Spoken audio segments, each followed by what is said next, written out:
capítulo 4, a partir do verso número 1.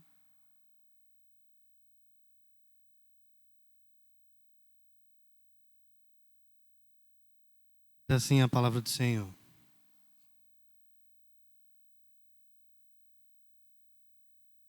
Temamos, portanto, que, sendo-nos deixado a promessa de entrar no descanso de Deus, suceda parecer que algum de vós tenha falhado. Porque também a nós foram anunciadas as boas novas, como se deu com eles. Mas a palavra que ouviram não lhes aproveitou, visto não ter sido acompanhada pela fé naqueles que a ouviram. Nós, porém, que cremos, entramos no descanso conforme Deus tem dito. Assim, jurei na minha ira, não entrarão no meu descanso.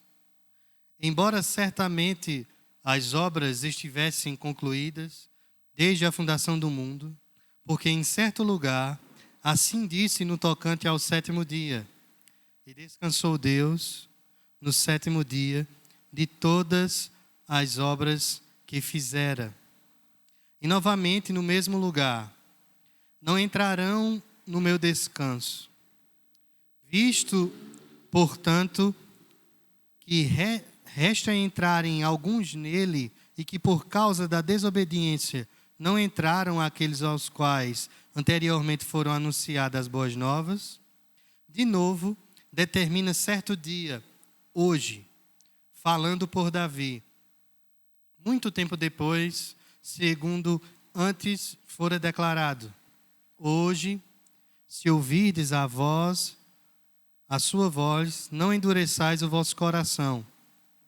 Ora, se Josué lhes houvesse dado descanso, não falaria posteriormente a respeito de outro dia. Portanto, resta um repouso para o povo de Deus. Porque aquele que entrou no descanso de Deus, também ele mesmo descansou de suas obras, como Deus das suas. Esforcemo-nos, pois, por entrar naquele descanso, a fim de que ninguém caia segundo o mesmo exemplo da desobediência. Porque a palavra de Deus é viva e eficaz, e mais cortante do que qualquer espada de dois gumes, e penetra até o ponto de dividir a alma e espírito, juntas e medulas, e é apta para discernir os pensamentos e propósitos do coração. E não há criatura que não seja manifesta na sua presença. Pelo contrário, todas as coisas estão descobertas e patentes aos olhos daquele a quem temos de prestar conta. Tendo, pois, a Jesus, o Filho de Deus, como grande sumo sacerdote que penetrou os céus, conservemo-nos firmes a nossa confissão. Porque não temos sumo sacerdote que não possa compadecer-se das nossas fraquezas. Antes, foi ele tentado em todas as coisas, a nossa semelhança, mas sem pecado. Acheguemo-nos, portanto, confiadamente junto ao trono da graça, a fim de recebermos misericórdia e acharmos graça para socorro em ocasião oportuna. Amém. Oremos ao Senhor. Pai bendito, nós louvamos ao Senhor teu nome, pela reunião, ó Pai, que se encontra nessa manhã, neste lugar. Ó Deus, pelos nossos irmãos que também em casa acompanham, ou por aqueles que por vir, virão, Senhor, essa mensagem. Pai bondoso, nós queremos, Senhor, te pedir que teu Espírito possa falar o nosso coração, Senhor, por meio dessa palavra, confortar-nos, ó Senhor, exortar-nos, trazendo-nos, ó Senhor, luz a tudo aquilo que ela tem, ó Senhor, para falar nessa manhã conosco. Ajuda-nos, ó Deus, carecemos, ó Senhor, do teu auxílio. Por isso, ó Deus, te pedimos que o Senhor possa tomar o primeiro lugar em todas as coisas, no nome de Jesus. Amém.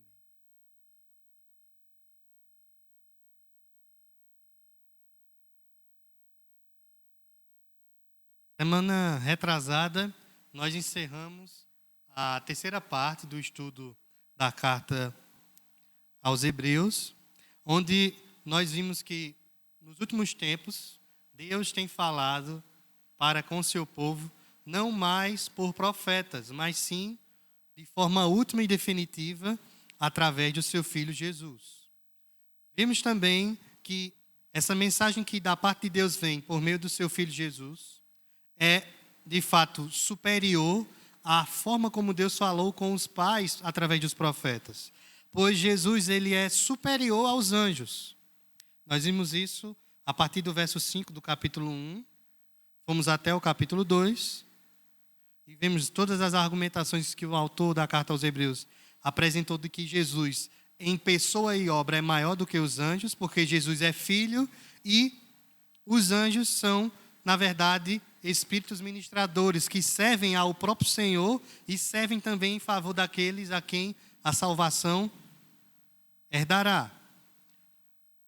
Semelhantemente, Jesus é superior a Moisés, sendo Moisés o legislador do povo de Deus, aquele pelo qual o Senhor deu a autoridade de receber a sua lei e passar ao povo de Deus, e a ele foi dada a autoridade de libertar o povo do Egito e levar até a terra prometida, até o lugar de descanso.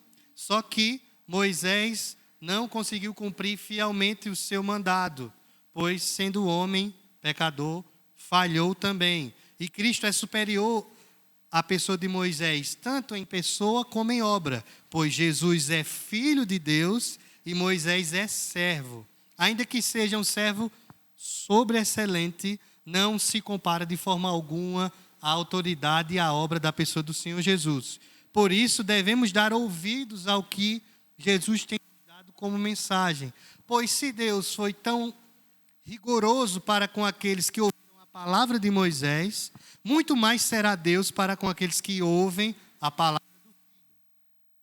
E agora, nessa manhã, se assim Deus nos permitir, o autor da carta aos Hebreus vai falar acerca da superioridade de Cristo para com Josué.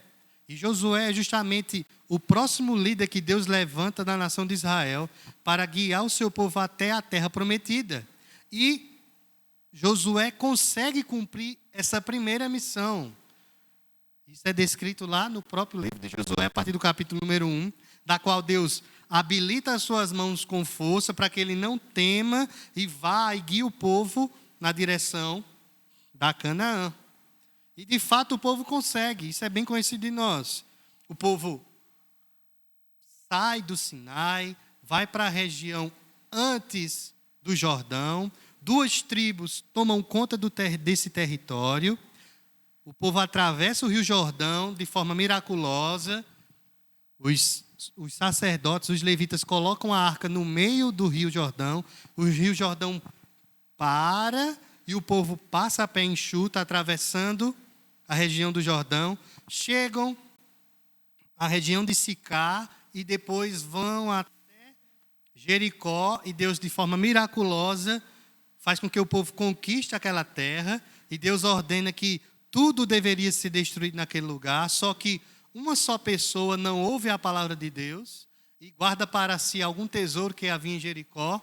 E quando o povo do Senhor vai batalhar em Ur, o povo perde porque um homem não obedeceu à palavra do Senhor. Todo o povo do Senhor perde. Após essa primeira derrocada contra a cidade e estado de Jericó, a nação de Israel começa a derrotar todos os povos que havia em Canaã. E a ordem do Senhor, desde quando saiu do Egito, era que eles deveriam destruir todos os povos. E aí é onde encontra a falha da missão de Josué. Pois o povo do Senhor não foi fiel plenamente, como assim Deus tinha passado a palavra a Moisés e agora passou a Josué. De que o povo não poderia se associar com as nações que haviam em Canaã, mas sim deveria cumprir a lei do Senhor e destruir todos. Idosos, homens, mulheres e crianças e até mesmo rebanhos. O povo não ouve, permite ainda que algumas nações permaneçam no território de Israel, mesmo ele de forma totalitária tenha domínio sobre o terreno, mas não ouvem a palavra do Senhor. E aí que a gente vai começar a perceber o porquê que Jesus é superior também a Josué. Ainda que Deus, por meio de Josué, tenha levado o seu povo à terra prometida, o seu povo não obteve descanso, pois o próprio Josué afirma que no porvir Deus traria um descanso ao seu povo. De início, o comentarista, como nós estamos vendo aí nesse primeiro slide, observa algo interessante.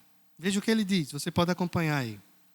Visto que Moisés estava impossibilitado de levar os israelitas para Canaã, e essa impossibilidade de levar foi porque ele pecou contra o Senhor, e o seu juízo foi a morte.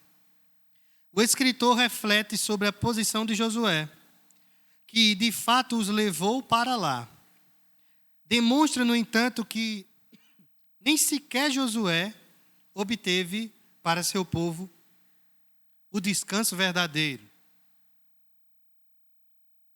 Josué fracassou pela mesma razão que Moisés, ou seja, por causa da descrença do povo.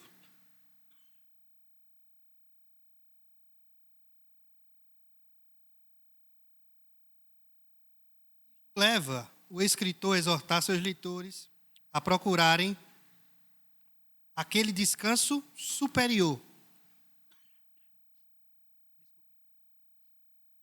O segundo passo a dar é entender, achar-se em Cristo.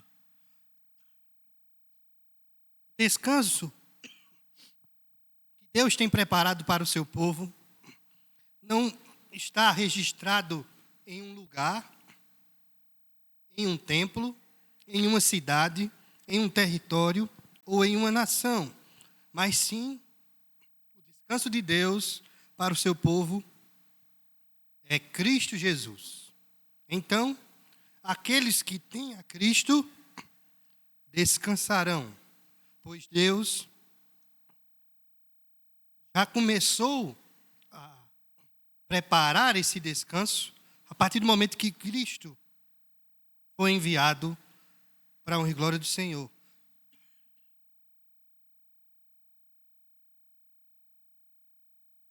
Então, andemos adiante.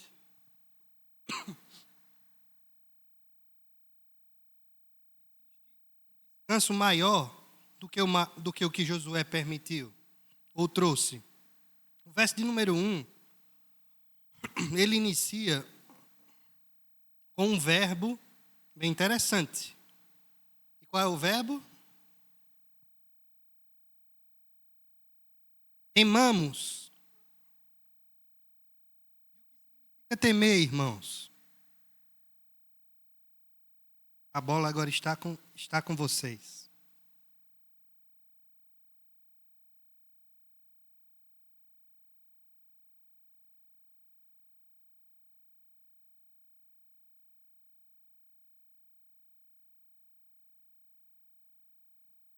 Alguém lembra de algum texto que fala acerca de temor?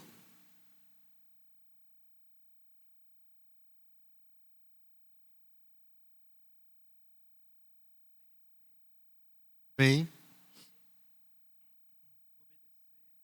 Ok. O que mais? A possibilidade de nós temermos a alguém que nós não conhecemos.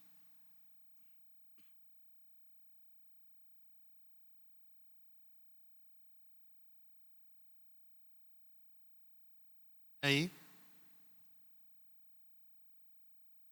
Perceba que o autor aos Hebreus ele está tratando com uma igreja. Essa igreja, ela é ciente da lei do Senhor. Além da lei do Senhor, ela é ciente dos feitos de Deus para com o seu povo, em favor do seu povo, e também os feitos de Deus contra o seu povo. Os feitos de Deus para justificação de seu povo e os feitos de Deus para juízo de seu povo. Pois o mesmo Deus que justifica o seu povo, ele também julga o seu povo, ele exorta o seu povo, ele traz ensino ao seu povo. O autor aos Hebreus começa com esse verbo, porque ele finaliza o capítulo 3 com uma exortação muito clara. No verso 19, a exortação é que nós não venhamos ser como os da época de Moisés, que tinham algo em comum com eles, que era a incredulidade, a falta de fé no Senhor Jesus. E a falta de fé é o início da derrocada do temor. Ou seja, só podem temer ao Senhor aqueles que creem nele, aqueles que têm fé nele. Os que não creem no Senhor não o temem, o rejeitam, não o consideram, não os respeitam, nem o obedecem. E a exortação do autor aos Hebreus no início do capítulo número 4 é exatamente essa: temamos. Isso é uma ordem. Vocês precisam temer ao Senhor, porque Ele é o Senhor. Se há fé no coração de vocês, na pessoa do Senhor Jesus, vocês precisam temer ao Senhor Jesus, porque Ele é o Senhor, Ele nos comprou com seu sangue. Nós vimos no capítulo número 3, que através do seu sangue, Cristo nos comprou. Foi por conta de sua obra grandiosa que nós podemos entrar na casa do Pai, que nós possamos servir ao Senhor, porque se demos ouvidos à voz que vem da parte do Senhor para conosco, não seremos condenados como aqueles que não deram ouvidos. Então, dar ouvidos ao Senhor é temer ao Senhor. Temer ao Senhor é crer no Senhor. É impossível a gente dizer que teme a Deus e não crer. Porque eu não posso temer a algo que eu não acredito. Eu não posso temer a algo que eu não conheço. E o autor aos Hebreus, ele quer justamente fazer esse link. Vocês ouviram a palavra do Senhor Jesus? Esse que vem trazendo a mensagem última e definitiva de Deus é aquele que Deus fez com que ele herdasse todas as coisas. Ele é Senhor de todas as coisas, e todas as coisas foram criadas por causa dele. Pela sua palavra, ele consegue sustentar todas as coisas. Através do seu sacrifício, ele nos purificou dos nossos pecados. E agora, esse Deus vivo, Cristo Jesus, ordena-nos através do autor aos Hebreus, através da sua palavra, que venhamos temê-lo. Por quê? Porque foi deixado uma palavra para nós. Foi deixado para nós uma promessa. Vamos abrir em João capítulo 14.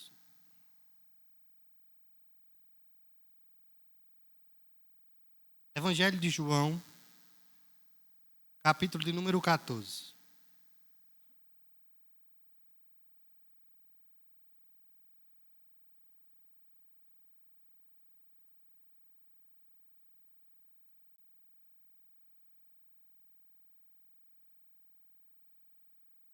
Assim, a partir do verso número 1.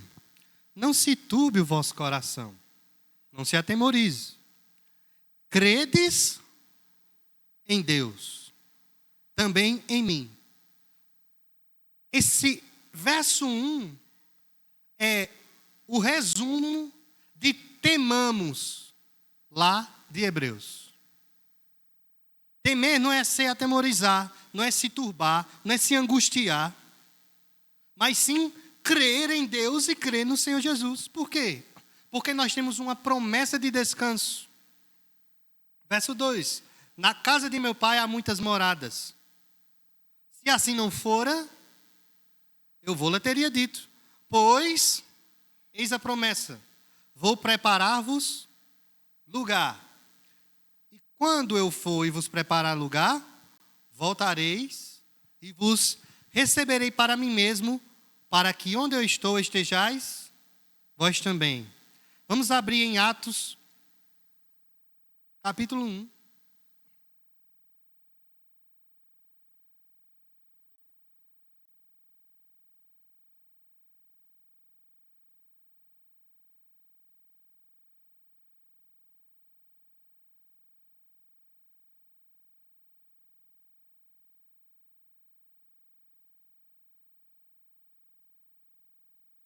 A partir do verso número 9.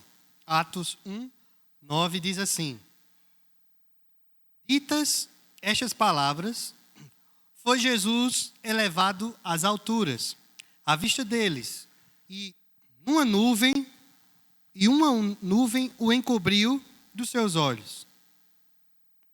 E estando eles com os olhos fitos no céu, enquanto Jesus subia, eis que 2 varões vestidos de branco se puseram ao lado deles. E lhes disseram: varões galileus, por que estáis olhando para as alturas? Esse Jesus, que dentre vós foi assunto aos céus, virá do modo como vistes subir. Esse anúncio do que Jesus fala no capítulo número 14 de João, e aqui o anúncio que os anjos dão no capítulo 1 de Atos, se torna semelhante ao anúncio que os espias, no livro de Números, deram ao povo de Israel acerca da terra. Não sei se todos se lembram, mas no livro de Números, 12 espias do povo de Israel, estando o povo próximo à terra prometida, são enviados para verificar como a terra era. Um de cada tribo. Eles vão até a terra, passam dias na terra, eles percebem que a terra de fato mana leite e mel. É uma terra extremamente boa. Frutos que ali nasciam eram gigantescos. Só que havia um problema. Os homens que habitavam nessa terra eram gigantes, eram fortes. E esses dos 12 espias que vão até lá, trazem também uma mensagem do que eles viam da terra. Apenas 2 trouxeram boas notícias. E 10 trouxeram más notícias. Dos 12, os 2 foram o próprio Josué e Caleb. Esses 2 espias foram os únicos que saíram do Egito e conseguiram entrar na terra prometida. O que eles viram de diferente na terra para com os 10? Se viram a mesma coisa, estavam juntos no mesmo local, observaram da mesma visão. A diferença está na fé. Pois Josué e Caleb não acreditaram na força de suas mãos. Não era eles que iriam conquistar aquela terra, porque Deus tinha prometido. E tudo que Deus fala, irmãos, se cumpre, porque Ele é Deus. Eles creram na palavra do Senhor. E aí onde é que está o elo que o autor aos Hebreus quer trazer para nós? A mensagem é: irmãos, creiam na palavra de Jesus. Creiam naquilo que Ele já tem nos falado. E vivam para aquilo que Ele já falou. Eu não posso dizer que temo a Deus, que creio em sua palavra e vivo contrário àquilo que creio e que temo. Então, temamos, portanto, que, sendo nos deixada a promessa de entrar no descanso de Deus, suceda parecer que algum de nós tenha falhado. No verso de número 1 aqui da carta aos Hebreus, vocês podem retornar se quiserem. O autor aos Hebreus, ele deixa uma certa possibilidade de que aqueles que temem ao Senhor, daqueles que receberam essa promessa do descanso de Deus, eles pudessem até chegar a falhar e não conseguir o descanso. Tendo em vista, irmãos, que já concluímos que o descanso que Deus tem preparado para nós é Cristo. E se o descanso que Deus tem preparado para nós é Cristo, nós já gozamos desse descanso. não plenamente, pois no porvir nós o veremos face a face, cearemos com ele, estaremos com ele plenamente diante de nós, em carne, pois no céu ele está homem, ele é homem e Deus, plenamente diante de Deus ele está. Mas o que o autor aos Hebreus na realidade quer nos fazer alertar é que, se por um acaso, até aquele grande dia, alguém que diz que teme ao Senhor e que crê no Senhor Jesus Cristo, naquele dia não consiga entrar no descanso, não é por conta da obra que Deus realizou nele que ele não entrou, mas sim porque ele, na verdade, nunca creu. O erro aí está não na obra de Deus, mas sim na pessoa. Tal pessoa não creu na pessoa de Jesus Cristo. E a falha dele foi justamente essa. De forma alguma podemos, irmãos, colocar na pessoa do Senhor Jesus em sua obra, na pessoa de Deus e Pai em sua obra, na pessoa do Espírito Santo em sua obra, falha na obra da salvação. Pois se alguém que foi alcançado por Deus, alguém que foi regenerado através da obra do Espírito Santo, essa pessoa no porvir se perca, na realidade essa pessoa nunca foi alcançada. Ela sempre esteve perdida. Em João capítulo 10, nós vamos observar que o Senhor Jesus,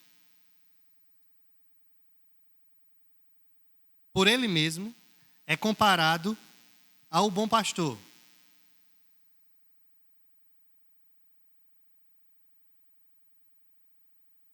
Evangelho de João, capítulo 10. Ele é comparado à porta, por onde as ovelhas entram, e também ao bom pastor. E o texto vai nos dizer, verso 11: eu sou o bom pastor. O bom pastor dá a vida pelas ovelhas. O mercenário, que não é pastor, a quem não pertence as ovelhas, vê vir o lobo, abandona as ovelhas e foge. Então o lobo arrebata e dispersa. O mercenário foge, porque é mercenário e não tem cuidado com as ovelhas. Eu sou o bom pastor, conheço as minhas ovelhas e elas me conhecem a mim. Assim como o Pai me conhece a mim e eu conheço o Pai, dou a minha vida pelas ovelhas. Ainda tenho outras ovelhas, não deste aprisco. A mim me convém conduzi-las. Elas ouvirão a minha voz. Então haverá um rebanho e um pastor. Por isso o Pai me ama, porque eu dou a minha vida para a reassumir. Ninguém a tira de mim, pelo contrário, eu espontaneamente a dou. Tenho autoridade para entregar e também para reavê-la. Este mandado recebi de meu Pai. A obra de Cristo em reaver para si ovelhas que o Pai lhe deu é perfeita. Ele dá a vida eterna às suas ovelhas. Veja o que diz o verso número 27. As minhas ovelhas ouvem a minha voz e eu as conheço e elas me seguem. Eu lhes dou a vida eterna. Jamais perecerão e ninguém as arrebatará da minha mão. Se existe uma certeza, irmãos, para o povo de Deus, é que eles não perecerão. Pois aquele que preparou o descanso para o seu povo, ele é fiel para cumprir a sua palavra. Então, caso suceda parecer que alguns de vós tenha falhado, não é pela falha da obra de Cristo, mas sim foi porque esse nunca ouviu a sua palavra. Nunca deu ouvidos à mensagem de Deus dada por meio de seu Filho.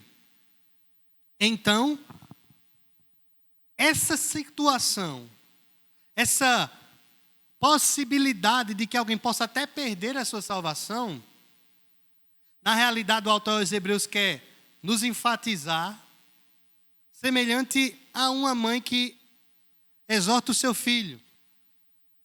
Me lembro que às vezes quando desobedecia a minha mãe, e ela dizia, eu quebro seus dentes, se você não fizer.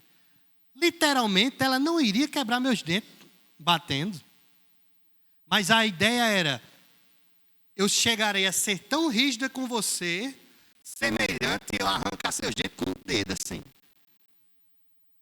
Então, o que o autor dos Hebreus quer falar é mais ou menos assim. Olhe, vocês temam ao Senhor, viu? Porque se vocês ficarem no caminho, não diga nada a vocês.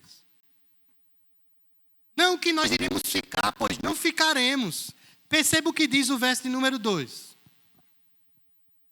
Porque também a nós foram anunciadas as boas novas, como se deu com eles. Mas a palavra que ouviram não lhes aproveitou, visto não ter sido acompanhada pela fé naqueles que a ouviram. Nós, porém, que cremos, entramos no descanso, conforme Deus tem dito. A comparação que o autor aos Hebreus quer fazer com seus leitores e também conosco, é que aqueles que no tempo de Josué, e aqueles que estavam no tempo de Josué, são filhos dos desobedientes. Os pais, os primeiros, os que saíram do Egito, todos eles pereceram, todos, a não ser Josué e Caleb. E os filhos destes agora vão entrar no descanso. O autor dos Hebreus fala, olha, vocês filhos, vocês que são da época de Josué, vocês vão entrar no descanso, mas lembrem, os seus pais não entraram, porque eles foram desobedientes. Eles não deram ouvido à boa nova. Olha que coisa grandiosa, irmão. No verso número 2, o autor aos Hebreus fala que as boas novas já tinham sido anunciadas aos pais, aos judeus.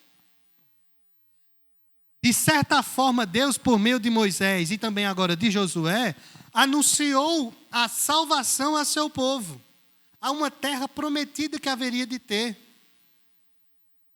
a um descanso. Só que qual foi a falha deles, irmãos?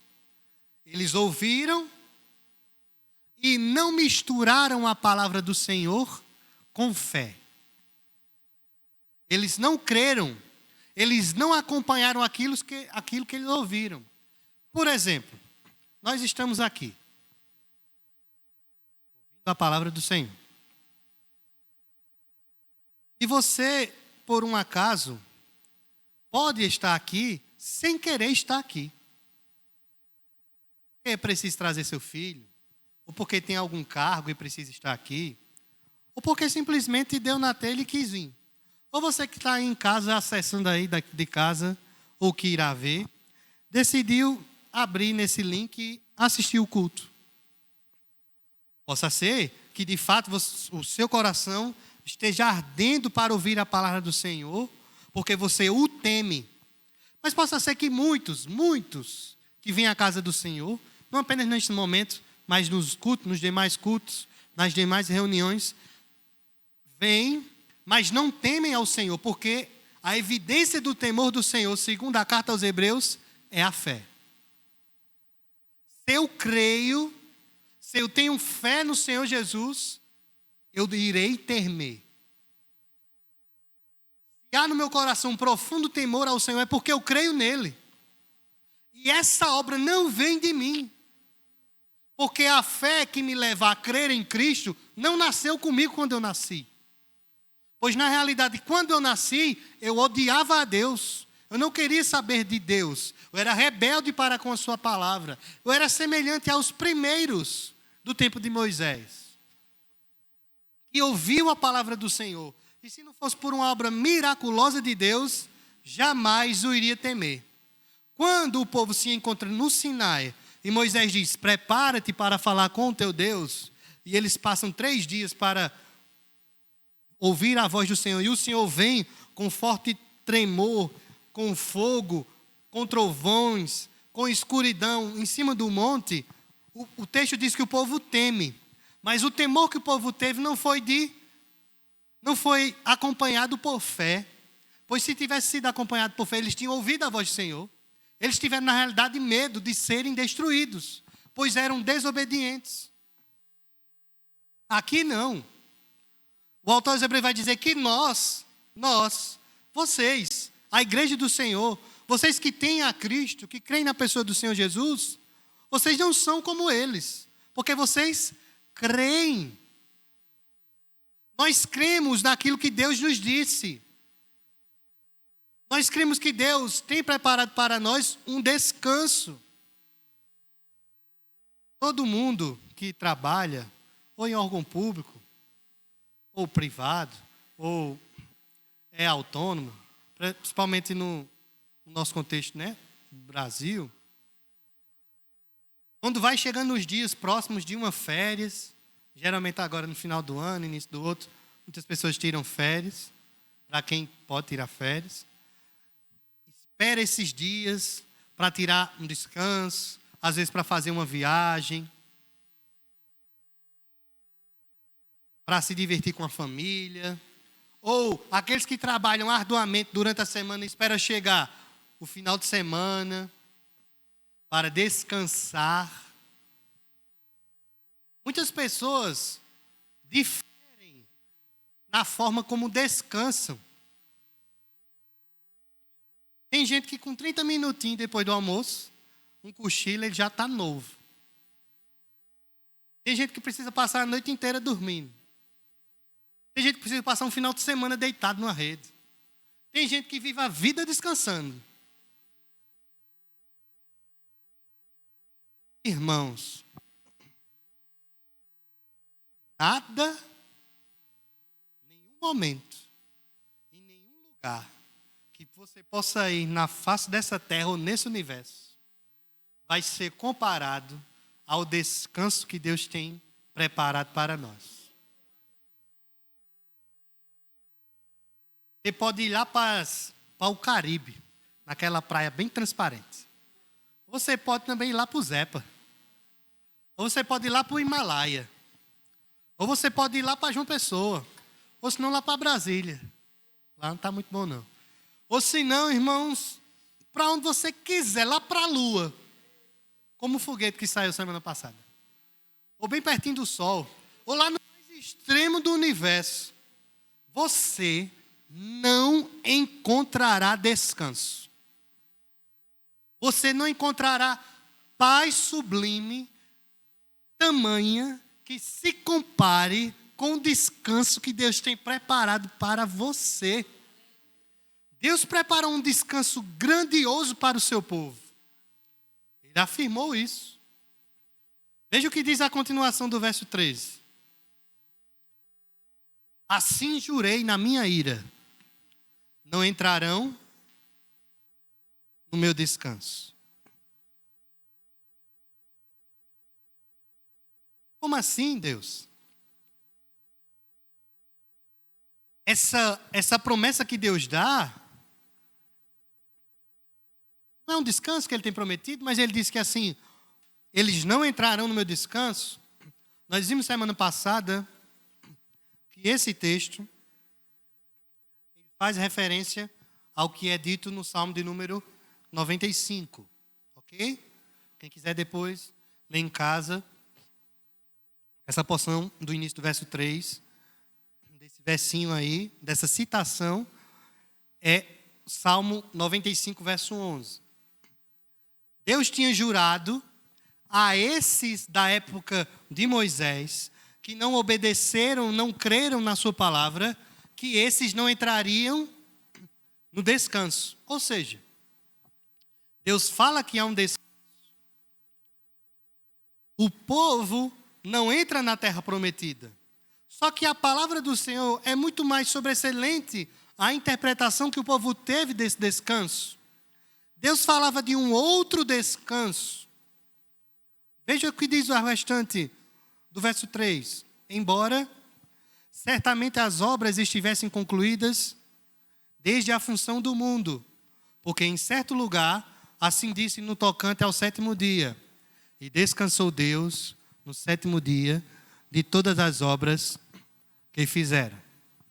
Bem, o autor aos Hebreus foi muito perspicaz nessa explicação que ele dá ainda na continuação do verso 3 e 4. Por quê? Porque se ele encerra a sua argumentação apenas com a citação do Salmo 95, alguém poderia chegar a interpretar que o descanso da qual Deus estava falando, que tinha permitido para o seu povo ter, seria o sábado. Pois no sétimo dia, como é dito lá em Gênesis, Deus descansou no sábado.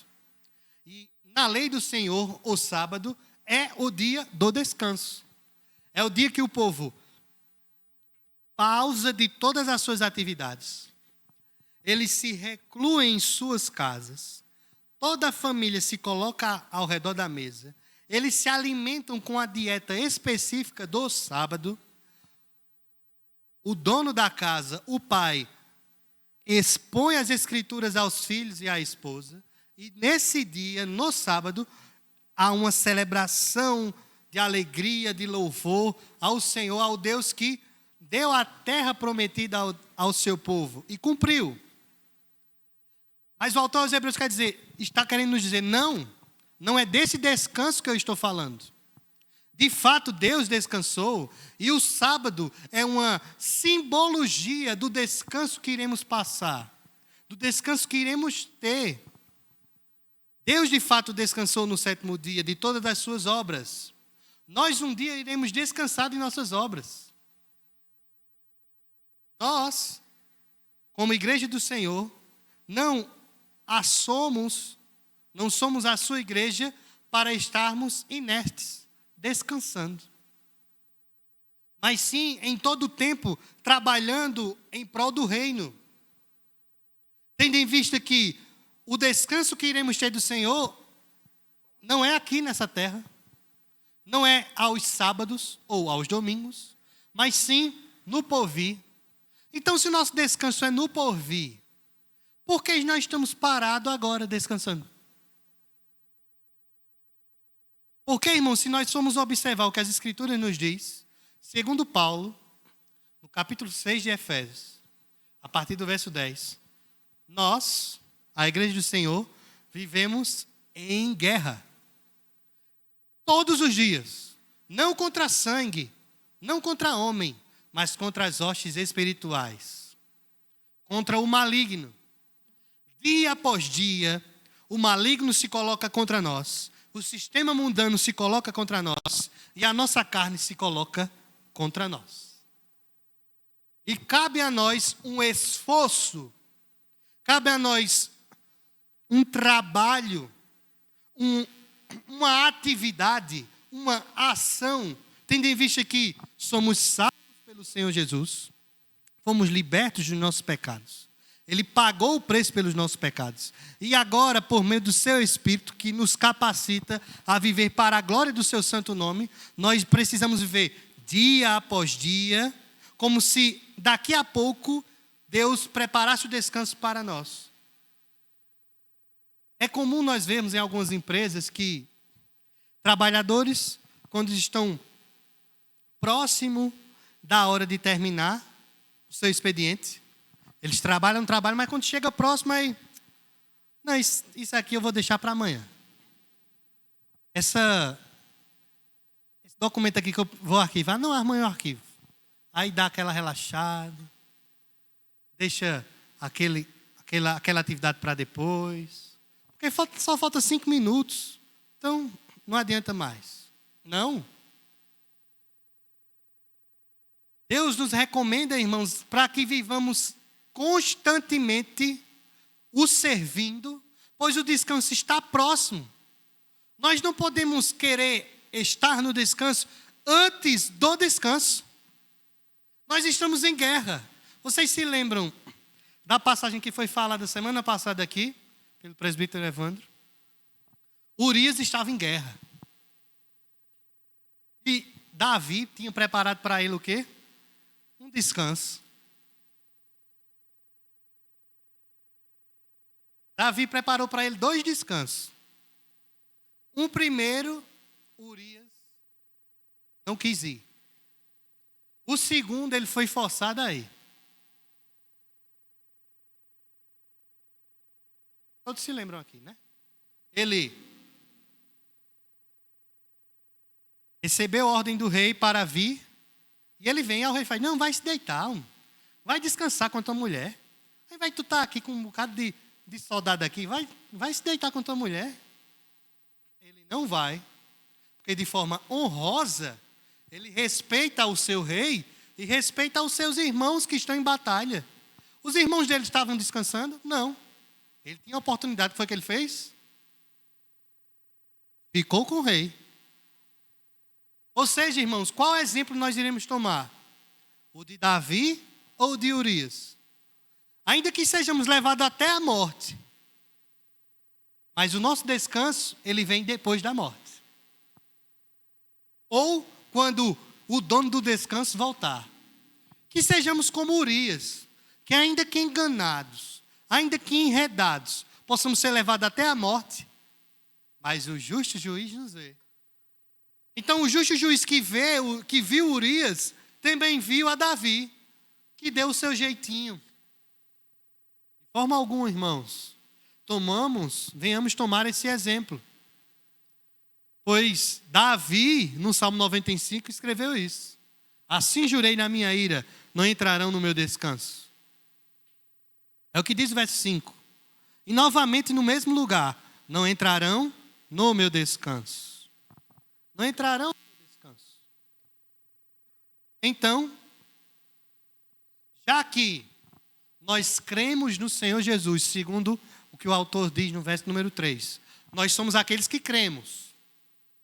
Portanto, se cremos, nós temamos ao Senhor Jesus, porque há um descanso para nós. Verso 6. Visto, portanto, que resta entrarem alguns nele, e que, por causa da desobediência, não entraram aqueles aos quais anteriormente foram anunciadas as boas novas, de novo, determina certo dia, hoje, falando por Davi, muito tempo depois, segundo antes fora declarado. Hoje, se ouvides a sua voz, não endureçais vosso coração. Aqui se encontra algo interessante. Vai nos remeter à obra que nós iremos realizar no tempo da nossa atividade como igreja. Visto que resta alguns para entrarem aonde? Descanso. Quem resta para entrar no descanso, irmãos?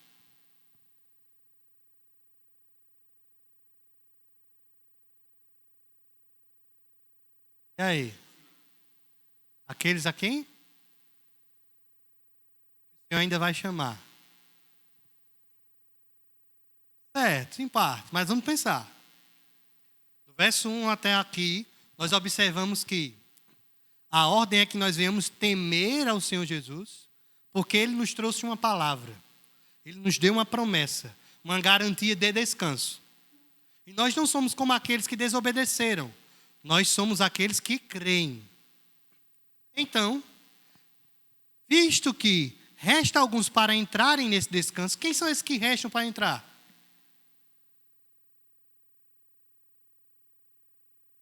Quem é que está aguardando esse descanso? Vocês, irmãos. Vocês estão descansados, é? Não, somos nós.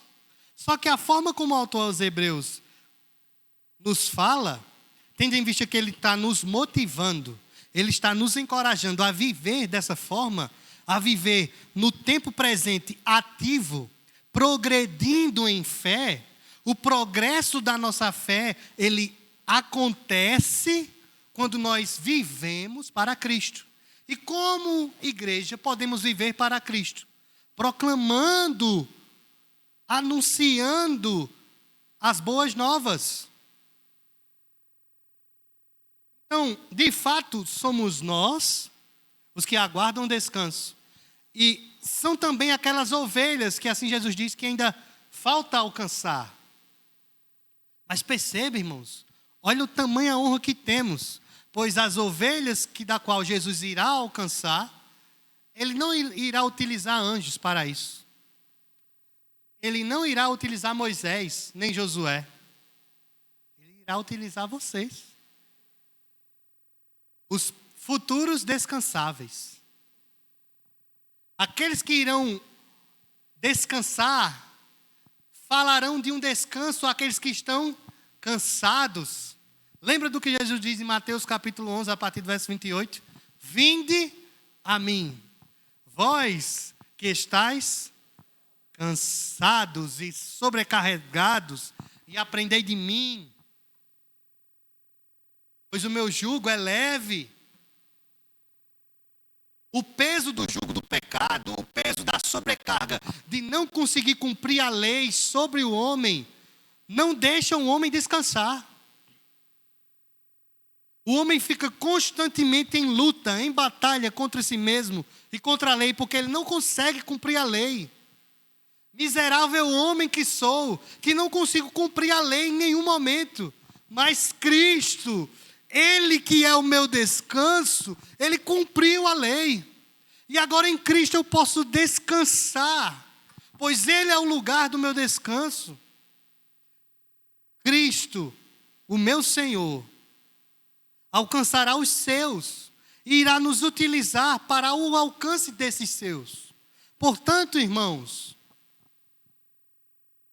não venhamos a desobedecer como aqueles da época de Josué, mas venhamos ser constantemente anunciadores dessas boas novas, pois aqueles a quem o Pai quiser angariar para si, Ele fará. E nós teremos a honra de proclamar essa graça. E a ordem e a mensagem que da parte de Deus nós podemos dar a estes é que se eles ouvirem a voz do Senhor, a voz do Espírito Santo, que eles não endureçam o seu coração, que eles não venha rebater essa palavra. Quando os irmãos que gostam de cozinhar, a gente pega um pedaço de carne assim, vai cortar ela, você vem com a faca, que a faca entra bem molinha na carne, né? Faca molada, mas quando ela vai e chega no osso, ela trava. A ideia aqui é que o anúncio da palavra do Senhor, quando chega ao nosso coração, chegue como uma faca que entra na carne, bem molinha. Que nós não venhamos endurecer, que nós não venhamos construir ao redor do nosso coração um muro para impedir que a palavra do Senhor se faça presente em nosso coração. Tendo em vista, irmãos, que o exemplo que é dado pelo autor aos Hebreus é o exemplo do povo que estava com Josué. Vejamos o que diz o verso número 8. Ora, se Josué lhes houvesse dado descanso, não falaria posteriormente a respeito de outro dia. É dito no livro de Josué que Deus havia de preparar para o seu povo um outro dia, um dia pleno de descanso. E ele tinha decidido que ele e a sua casa serviria a Deus, ainda que todo o povo, ainda que toda a nação não viesse servir a Deus, pois Deus tinha prometido que o seu descanso não era simplesmente a terra, porque se fosse, irmãos, o povo tinha permanecido obediente. Vamos recapitular algumas coisas. A ordem de Deus era que todas as 12 tribos deveriam batalhar até conquistar toda a região de Canaã. Após a vitória em toda a região de Canaã, o que é que se faria? Levantaria o tabernáculo, todos voltariam para as suas terras, e eles viveriam a lei do Senhor, e Deus os iria abençoar. Encerra o livro de Josué. Inicia-se Juízes. O que é que acontece em Juízes? Vamos lá. Rapidamente. Juízes, capítulo número 1.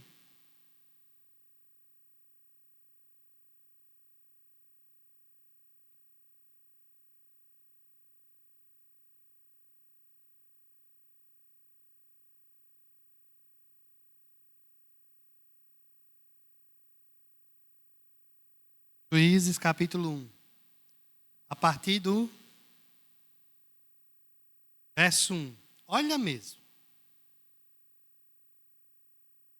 Depois da morte de Josué, os filhos de Israel consultaram o Senhor, dizendo: quem dentre nós primeiro subirá aos cananeus para pelejar contra eles? Respondeu o Senhor: Judá subirá. Eis que nas suas mãos entreguei a terra. Disse, pois, Judá a Simeão, seu irmão: sobe comigo a herança que me caiu por sorte, e pelejamos contra os cananeus. E também eu subirei contigo a tua, que te caiu por sorte. E Simeão partiu com ele. Subiu Judá, e o Senhor lhes entregou na mão os cananeus e os ferezeus, e feriram deles em Bezeque 10.000 homens. Em Bezeque encontraram Adoni-Bezeque e pelejaram contra ele, e feriram os cananeus e ferezeus.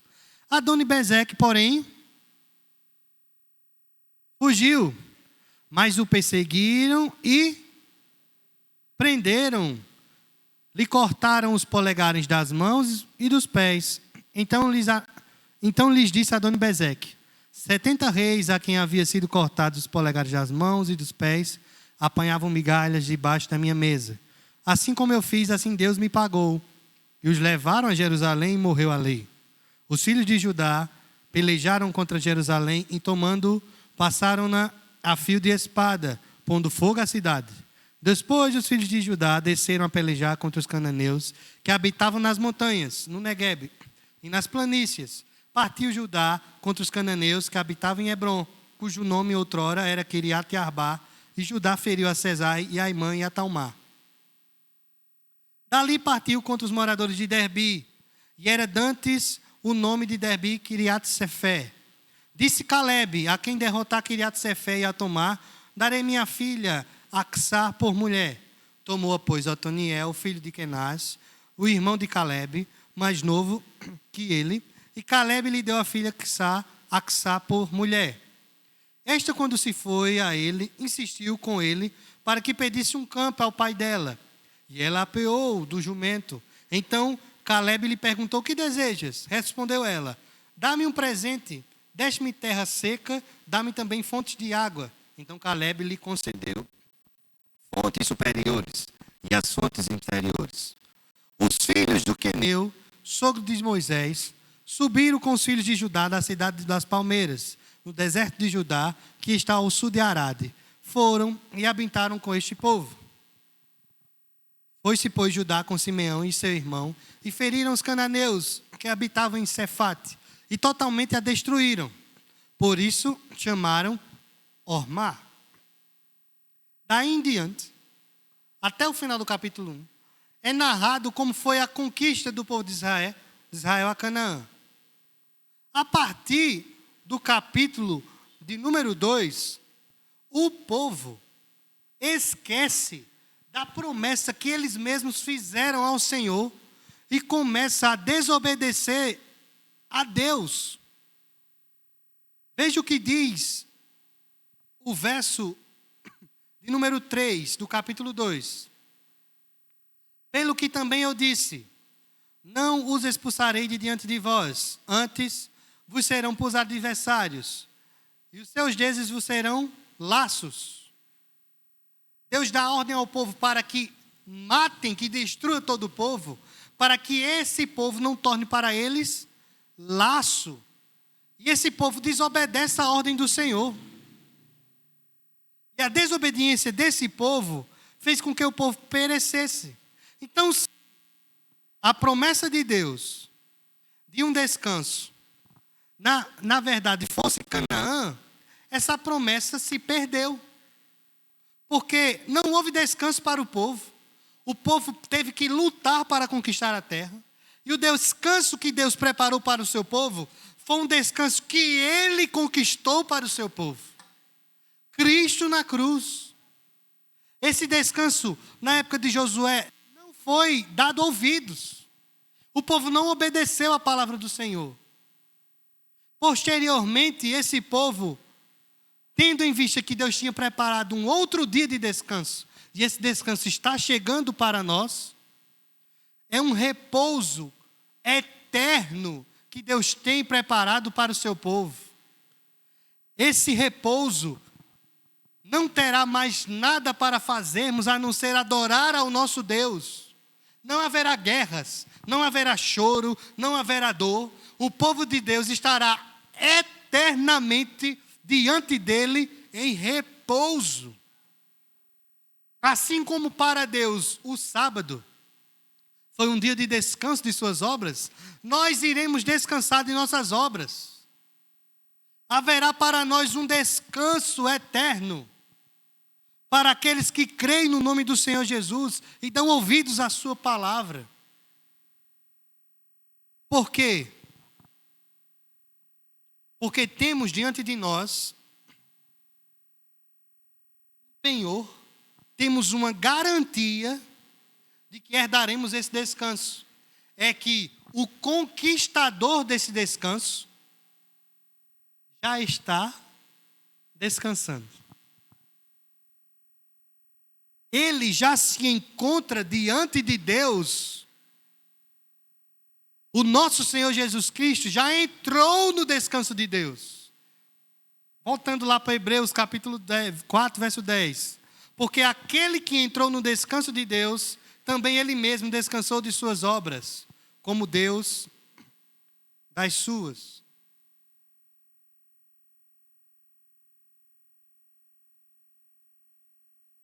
Aqueles que em Cristo Jesus já morreu, assim como o próprio Senhor Jesus, descansam na presença do Pai. Aqueles do porvir, os apóstolos, os discípulos, esses que até um dia desses estavam conosco, que estavam em nossa presença, mas morreram no Senhor, esses descansam na presença do Senhor. Eles estão diante de Deus e descansam, porque Deus preparou um descanso e eles já estão lá. E esse, irmãos, deve ser a ardente expectativa do nosso coração, irmos descansar nos braços do nosso Pai.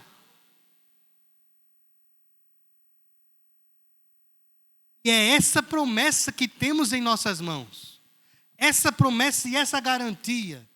Não podemos de forma alguma fazer com que essa promessa se perca em nosso coração. Porque para nós resta um repouso. Resta um descanso. Por isso, há uma urgência para nós, para buscarmos esse descanso. O descanso está preparado para nós, e a ideia que o autor aos Hebreus quer nos passar, não é que nós iremos conquistar esse descanso, não. Ele já foi conquistado por Cristo. Nós precisamos nos esforçar para chegar até lá, para permanecer fiel. Veja o que diz o verso 11. Esforcemo-nos. É Deus que salva. É Deus que santifica. É Deus que justifica. A soberania de Deus na salvação é evidente. Mas existe para nós uma responsabilidade. Existe para nós e recai sobre nós uma responsabilidade de agirmos em favor da salvação que já foi nos dada.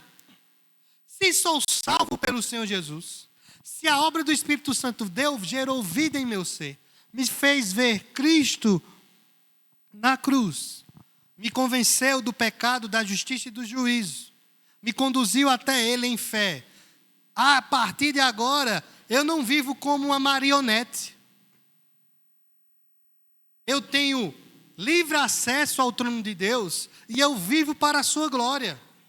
Então, quando chega a oportunidade da bandeja que a carne nos oferece, que o maligno nos oferece e que o mundo nos oferece, hoje, pelo poder do Espírito Santo que habita em nós, nós podemos dizer não.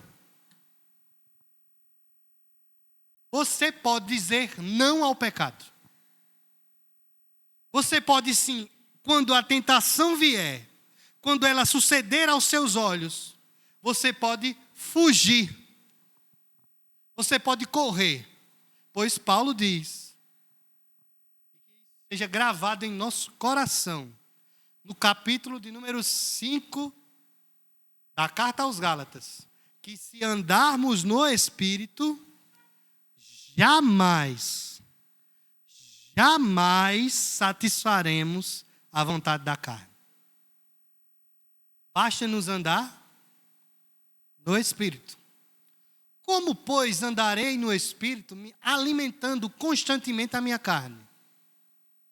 Como, pois, eu andarei no Espírito se o meu prazer não está na lei do Senhor? Eu prefiro não permanecer na reunião dos santos. Eu prefiro fazer uma outra coisa. Eu prefiro assistir uma outra coisa. Eu prefiro me alimentar de uma outra coisa. Irmãos, todo mundo sabe que para poder emagrecer é preciso mais energia e se alimentar menos.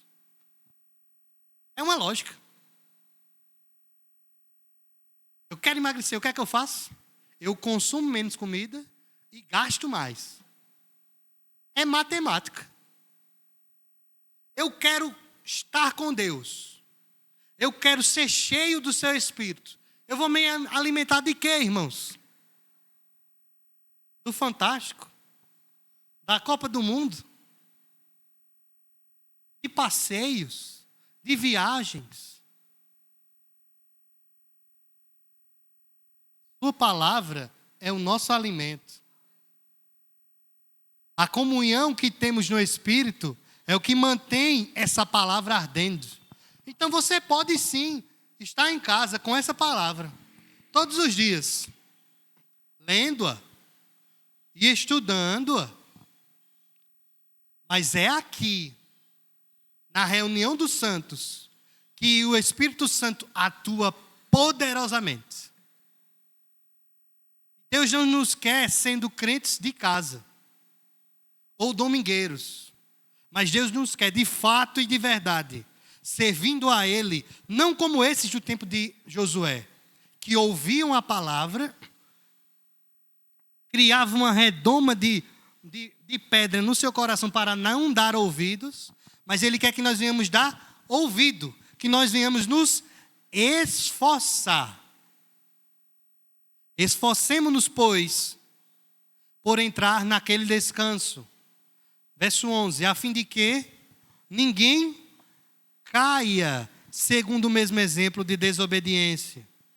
Porque a palavra de Deus é viva, eficaz, mas cortante do quê? Espada de dois gumes, e penetra até o ponto de dividir a alma e espírito, juntas e medulas, e é apta para discernir os pensamentos e propósito do coração.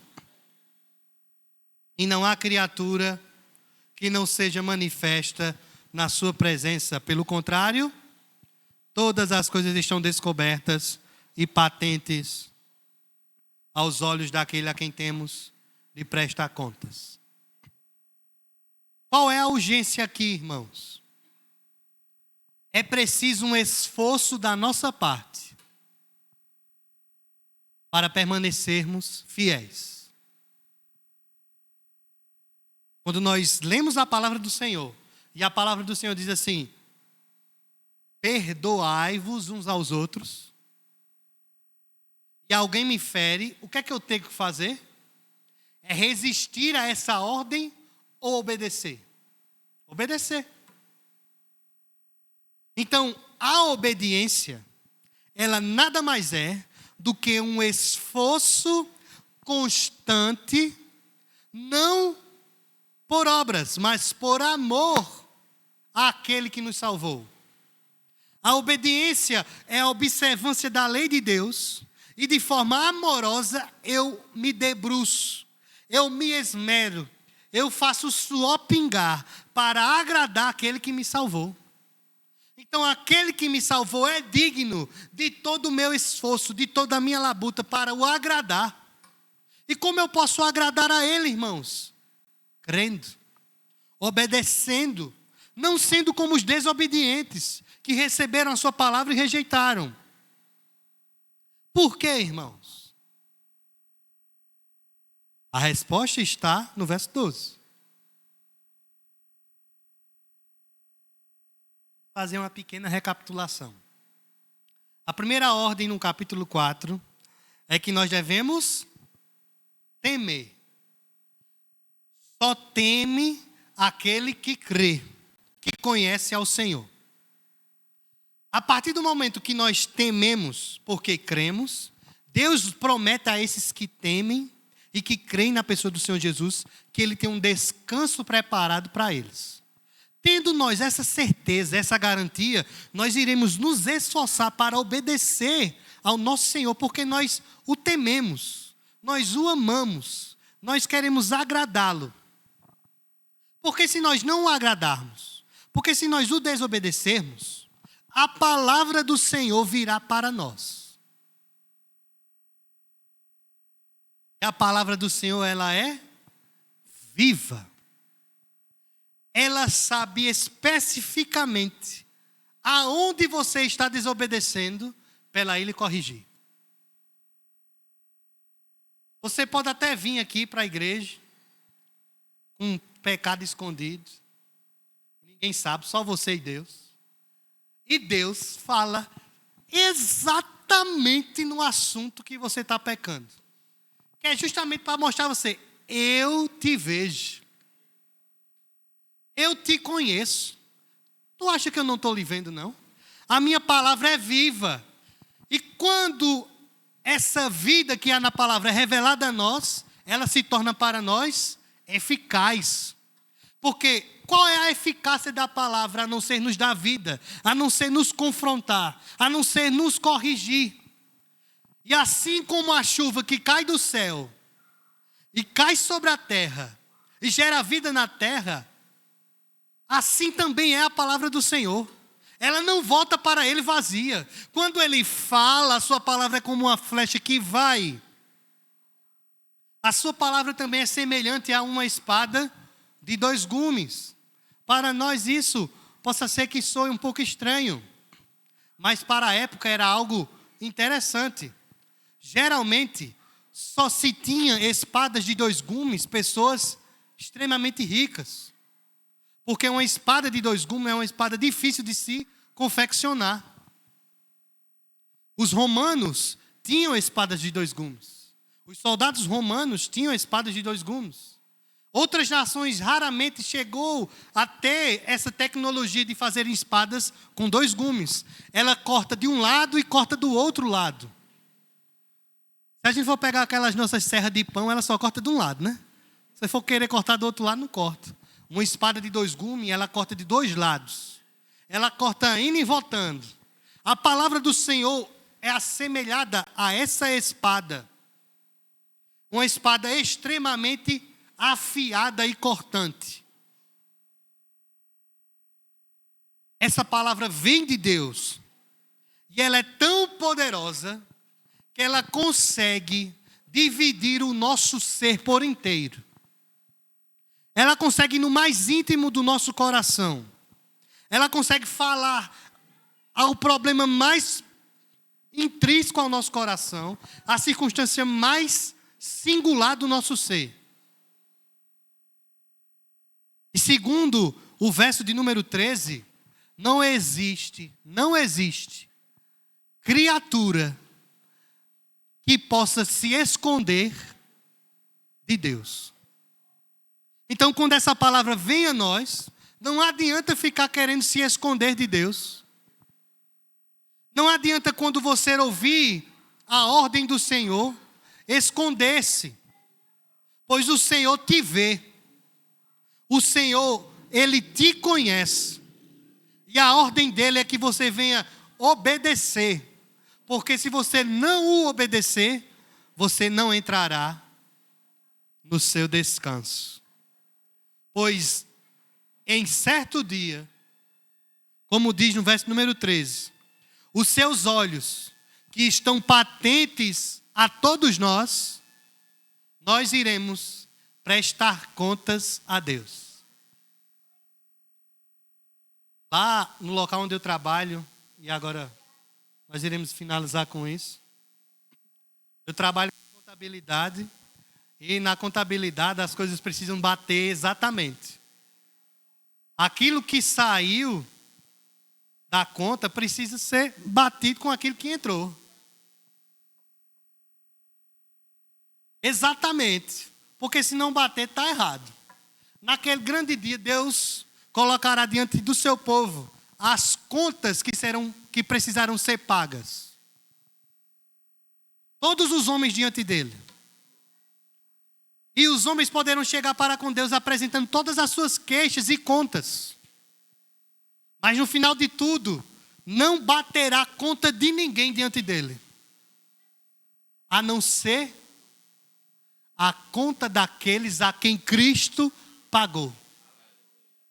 Esses terão as suas contas em dias. O débito e o crédito bem certinho. Porque Cristo, no débito que tinha, creditou a sua justiça para conosco.